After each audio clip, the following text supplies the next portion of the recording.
ఒకప్పుడు ప్రపంచ రాజకీయాల్లో ప్రభావిత దేశంగా ఉన్న భారత్ నేడు ప్రపంచ రాజకీయాలను ప్రభావితం చేసే శక్తిగా ఎలా ఎదిగింది? అమెరికాతో వ్యూహాత్మక భాగస్వామ్యం కొనసాగిస్తూనే రష్యాతో ఇంధన సంబంధాలు ఎందుకు కొనసాగిస్తోంది? బ్రిక్స్లో చైనాతో కలిసి పనిచేస్తూనే ఇండో పసిఫిక్లో చైనా విస్తరణవాదాన్ని ఎందుకు ఎదుర్కొంటోంది? G7 దేశాలు భారత్ను ఎందుకు అంత ప్రాధాన్యంతో చూస్తున్నాయి? ఫ్రాన్స్, అమెరికా, రష్యా, గల్ఫ్ దేశాలు, గ్లోబల్ సౌత్ అందరితో సమానంగా సంబంధాలు కొనసాగిస్తూ భారత్ ప్రపంచ శక్తి సమీకరణల్లో తన స్థానాన్ని ఎలా బలోపేతం చేసుకుంటోంది? ఇదంతా యాదృచ్ఛికమా, లేక దాని వెనుక ఒక స్పష్టమైన వ్యూహం ఉందా? అదే మోదీ సిద్ధాంతం 2.0. బహుళ ధ్రువ ప్రపంచ క్రమంలో భారత్ను నిర్ణయాత్మక శక్తిగా మలుస్తున్న ఈ కొత్త వ్యూహం వెనుక ఉన్న భౌగోళిక రాజకీయాలను ఇప్పుడు చూద్దాం.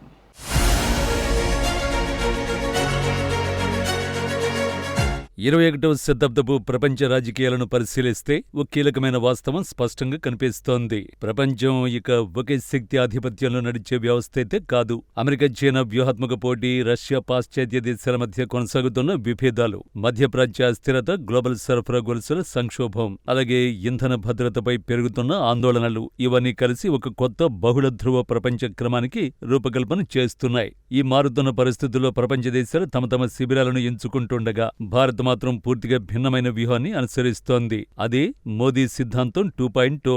ఇది సంప్రదాయ స్వతంత్ర విదేశాంగ విధానానికి కొనసాగింపు కాదు. ఇది జాతీయ ప్రయోజనాలను కేంద్రంగా చేసుకుని అన్ని ప్రధాన శక్తులతో సంబంధాలను కొనసాగిస్తూ ఏ ఒక్క శిబిరానికి పరిమితం కాకుండా ప్రపంచ రాజకీయాల్లో ప్రభావాన్ని పెంచుకునే వ్యూహం. ఈ విధానం కారణంగానే నేడు ప్రపంచంలోని ప్రతి ప్రధాన శక్తి భారత్తో మరింత సన్నిహిత సంబంధాలను ఏర్పరచుకోవాలని కోరుకుంటోంది. ఇటీవల జరిగిన G7 సదస్సు ఈ మార్పుకు అత్యంత స్పష్టమైన ఉదాహరణగా నిలిచింది. G7లో సభ్యత్వం లేకపోయినా భారత్కు లభిస్తున్న ప్రాధాన్యత ప్రపంచ రాజకీయాల్లో ఢిల్లీ స్థానం ఎంతగా పెరిగిందో తెలియజేస్తోంది. America, France, Britain, Germany, Japan, Canada వంటి దేశాల నాయకులతో ప్రధానమంత్రి నరేంద్ర మోదీ నిర్వహించిన ద్వైపాక్షిక సమావేశాలు కేవలం దౌత్య మర్యాదలుగా చూడలేం. అవి భవిష్యత్తు ప్రపంచ శక్తి సమీకరణాలకు సంబంధించిన వ్యూహాత్మక చర్చలు. ఒకవైపు అమెరికా ఇండో పెసిఫిక్ ప్రాంతాల్లో చైనా ప్రభావాన్ని సమతుల్యం చేయడానికి కీలక భాగస్వామిగా చూస్తోంది. మరోవైపు యూరప్ దేశాలు చైనాపై ఆధారపడ్డాన్ని తగ్గించుకునేందుకు భారత్ను ఒక విశ్వసనీయ తయారీ కేంద్రంగా మరియు ఆర్థిక భాగస్వామిగా భావిస్తున్నాయి. అంతేకాకుండా గ్లోబల్ సరఫరా గొలుసుల పునర్వ్యవస్థీకరణలో కూడా భారత్కు కీలక పాత్ర కేటాయించాలని పాశ్చాత్య దేశాలు భావిస్తున్నాయి. ఈ పరిస్థితి భారత దౌత్య విజయానికి నిదర్శనంగా నిలుస్తోంది.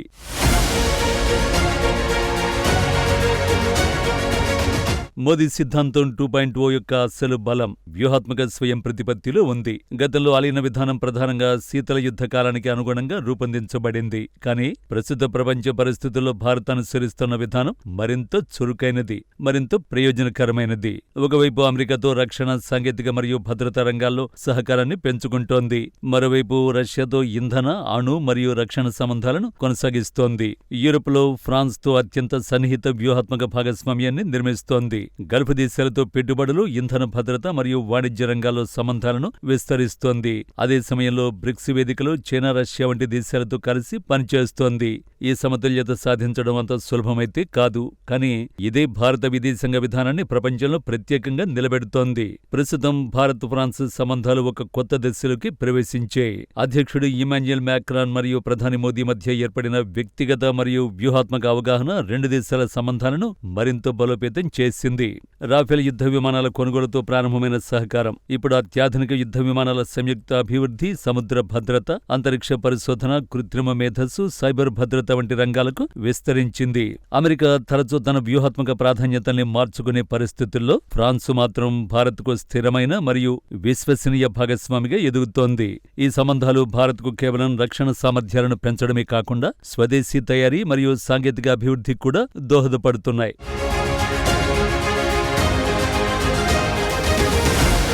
ఇక 2026లో బ్రిక్స్ అధ్యక్షత భారత్ చేతుల్లో ఉండడం ఒక చారిత్రాత్మక అవకాశం. ప్రపంచ జనాభాలో భారీ వాటాను కలిగి ఉన్న బ్రిక్స్ దేశాలు పాశ్చాత్య ఆధిపత్య ఆర్థిక వ్యవస్థకు ప్రత్యామ్నాయంగా ఎదగాలని ప్రయత్నిస్తున్నాయి. ఈ నేపథ్యంలో భారత్పై భారీ బాధ్యత ఉంది. ఒకవైపు చైనా ప్రభావాన్ని సమతుల్యం చేయాలి, మరోవైపు రష్యాతో సంబంధాలను కొనసాగించాలి. అదే సమయంలో గ్లోబల్ సౌత్ దేశాల ఆర్థికాభివృద్ధి అవసరాన్ని కూడా ముందుకు తీసుకువెళ్లాలి. ఆఫ్రికా, లాటిన్ అమెరికా, ఆసియా దేశాలతో పెరుగుతున్న భారత సంబంధాలు ఈ ఈ లక్ష్యానికి బలాన్నిస్తున్నాయి. ప్రపంచ వేదికలపై అభివృద్ధి చెందుతున్న దేశాల గొంతుకగా భారత్ నిలవడానికి ఇది ఒక గొప్ప అవకాశం. ప్రపంచ ఆర్థిక వ్యవస్థలో మరో కీలక అంశం సరఫరా గొలుసుల భద్రత. కరోనా మహమ్మారి, రష్యా ఉక్రెయిన్ యుద్ధం, మధ్యప్రాచ్య ఉద్రిక్తతలు, ఎర్ర సముద్రంలో భద్రతా సమస్యలు ప్రపంచ వాణిజ్య వ్యవస్థను తీవ్రంగా ప్రభావితం చేశాయి. ఈ పరిస్థితుల్లో భారత్ తనను తాను ఒక విశ్వసనీయ తయారీ కేంద్రంగా మరియు సరఫరా గొలుసుల భాగస్వామిగా నిలబెట్టుకునే ప్రయత్నం చేస్తోంది. మేక్ ఇన్ ఇండియా, PLI పథకాలు, సెమీకండక్టర్ తయారీ, గ్రీన్ ఎనర్జీ పెట్టుబడులు, ఎలక్ట్రానిక్స్ ఉత్పత్తి, డిజిటల్ మౌలిక సదుపాయాల అభివృద్ధి వంటి కార్యక్రమాలు కేవలం ఆర్థిక సంస్కరణలు మాత్రమే కావు. అవి ప్రపంచ సరఫరా గొలుసుల్లో భారత్కు స్థిరమైన స్థానాన్ని కల్పించే వ్యూహాత్మక కార్యక్రమాలు. చైనా ప్రత్యామ్నాయాలను వెతుకుతున్న ప్రపంచ కంపెనీలకు భారత్ ప్రధాన గమ్యస్థానంగా మారుతోంది. ఇదే సమయంలో సముద్ర భద్రత కూడా భారత వ్యూహంలో కీలక స్థానాన్ని సంపాదించింది. హిందూ మహాసముద్రం, అరేబియా సముద్రం, ఎర్ర సముద్రం మరియు ఇండో పెసిఫిక్ ప్రాంతాల్లో పెరుగుతున్న ఉద్రిక్తతలు భారత వాణిజ్య ప్రయోజనాలను నేరుగా ప్రభావితం చేస్తున్నాయి. ప్రపంచ వాణిజ్యంలో గణనీయమైన భాగం సముద్ర మార్గాల ద్వారా జరుగుతున్నందున ఈ మార్గాల భద్రతను నిర్ధారించడం భారత్కు అత్యంత అవసరం. అందుకే భారత నౌకాదళ ఆధునికీకరణ, సముద్ర భాగస్వామ్యాల విస్తరణ, ఇండో పెసిఫిక్ వ్యూహంలో చురుకైన పాత్ర వంటి అంశాలకు మరింత ప్రాధాన్యత లభిస్తోంది. ఇది కేవలం భద్రతా చర్య కాదు, భారత ఆర్థిక భవిష్యత్తును రక్షించే దీర్ఘకాలిక వ్యూహం. మోదీ సిద్ధాంతం 2.0లో మరో ముఖ్యమైన అంశం సాంకేతిక నాయకత్వం. డిజిటల్ ఇండియా, UPI, కృత్రిమ మేధస్సు, digital public infrastructure, startup ecosystem వంటి రంగాల్లో భారత్ సాధించిన పురోగతి ప్రపంచ దృష్టిని ఆకర్షిస్తోంది. అభివృద్ధి చెందుతున్న దేశాలకు భారత డిజిటల్ నమూనా ఒక ఆదర్శంగా మారుతోంది. ఈ సాంకేతిక శక్తి భవిష్యత్తులో భారత భౌగోళిక రాజకీయ ప్రభావాన్ని మరింత పెంచే అవకాశం ఉంది. మోదీ సిద్ధాంతం 2.0 కేవలం ఒక విదేశాంగ విధానం కాదు, అది 21వ శతాబ్దంలో భారత స్థానమేమిటో నిర్వచించే వ్యూహాత్మక దృష్టికోణం. G7తో భాగస్వామ్యం, బ్రిక్స్ నాయకత్వం, రష్యాతో ఇంధన సంబంధాలు, ఫ్రాన్స్తో రక్షణ సహకారం, అమెరికాతో భద్రతా సమీకరణాలు, గ్లోబల్ సౌత్ కు నాయకత్వం, సముద్ర భద్రత, సరఫరా గొలుసుల పునర్వ్యవస్థీకరణ, సాంకేతిక నాయకత్వం ఇవన్నీ కలిసి ఒకే లక్ష్యాన్ని ప్రతిబింబిస్తున్నాయి. అదే ప్రపంచ శక్తి సమీకరణాల్లో భారత్ను ఒక నిర్ణయాత్మక కేంద్రంగా మార్చడం. ఒకప్పుడు ప్రపంచ వ్యవస్థలో ప్రభావిత దేశంగా ఉన్న భారత్ నేడు ప్రపంచ వ్యవస్థను ప్రభావితం చేసే దేశంగా రూపాంతరం చెందుతోంది.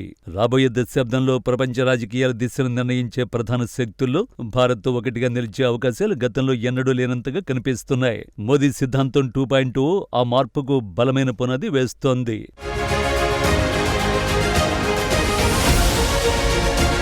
ప్రపంచ రాజకీయాల్లో శాశ్వత మిత్రులు ఉండకపోవచ్చు, శాశ్వత శత్రువులు కూడా ఉండకపోవచ్చు, కానీ శాశ్వత జాతీయ ప్రయోజనాలు మాత్రం ఉంటాయి. నేడు భారత్ అనుసరిస్తున్న వ్యూహం కూడా అదే సూత్రంపై నిర్మితమైంది. G7తో భాగస్వామ్యం, బ్రిక్స్లో నాయకత్వం, రష్యాతో ఇంధన సంబంధాలు, ఫ్రాన్స్తో రక్షణ సహకారం, అమెరికాతో భద్రతా సమీకరణాలు, గ్లోబల్ సౌత్ కు మద్దతు ఇవన్నీ కలిసి ఒక కొత్త భారత విదేశాంగ నమూనాకు రూపాన్ని ఇస్తున్నాయి. ప్రపంచం రెండు శిబిరాలుగా విడిపోతున్న సమయంలో భారత్ మాత్రం అన్ని శక్తులతో సంబంధాలు కొనసాగిస్తూ తన స్వతంత్రతను కాపాడుకుంటోంది. అదే మోదీ సిద్ధాంతం 2.0 యొక్క అసలు బలం. రాబోయే దశాబ్దంలో ప్రపంచ శక్తి సమీకరణాలు ఎలా మారినా ఒక విషయం మాత్రం స్పష్టంగా కనిపిస్తోంది. భారతీయ ప్రపంచ రాజకీయాల్లో ప్రేక్షకుడిగా కాదు, నిర్ణయాత్మక పాత్ర పోషించే శక్తిగా తన స్థానాన్ని స్థిరపరుచుకుంటోంది. కొత్త ప్రపంచ క్రమం రూపుదిద్దుకుంటున్న ఈ సమయంలో ఆ మార్పు కేంద్రంలో భారత్ నిలవడం యాదృచ్ఛికం కాదు, అది ఒక దీర్ఘకాలిక వ్యూహం ఫలితం.